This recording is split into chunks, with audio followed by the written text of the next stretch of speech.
ধর্ম যার যার উৎসব সবারই। শুধু গারো না, এখানে হাজং, বানাই, কোচ, বাঙালি এবং আশেপাশে যত আছে সকলে এখানে আসেন। ওয়ানগালা হচ্ছে মূলত আমাদের গারোদের একটা ঐতিহ্যবাহী অনুষ্ঠান। আমরা আজকে নাচতে পেরে অনেক আনন্দিত, অনেক খুশি। ওয়ানগালাতে আমাদের ঐতিহ্যবাহী একটা নাচ করেছি এবং এটা আমাদের নবান্ন উৎসব। মূলত শস্য দেবতাকে খুশি করার জন্যই আমাদের এই ওয়ানগালার আয়োজন করা হয়। প্রাচীন গারোদের মতে মিসি সালজং গারোদের যে আরাধ্য দেবতা, জুম চাষ পদ্ধতি তিনি শুরু করেছিলেন। সেইখান থেকে তাকে কৃতজ্ঞতা জানানোর জন্য গারোরা এটা আয়োজন করে থাকে।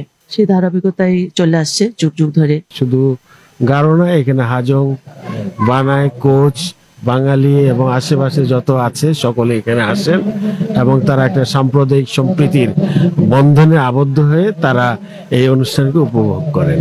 আজকে আমাদের ওয়ানগালা অনুষ্ঠান হচ্ছে, তারপরে আমরা আজকে নাচতে পেরে অনেক আনন্দিত, অনেক খুশি। নতুন ফসল পাওয়ার পর সূর্য দেবতাকে ধন্যবাদ জানিয়ে আমরা আজকে এই ওয়ানগালার উৎসবটা করছি। যার যার জায়গা থেকে সকল ধর্ম যেন আমরা যার যার উৎসব পালন করতে পারি, আমরা যেন একটি অসাম্প্রদায়িক বাংলাদেশ তৈরি করতে পারি, এই জায়গাগুলো আমরা সবাই মিলেই কাজ করব। ওদের জবাব ওরাই পেয়ে যাবে।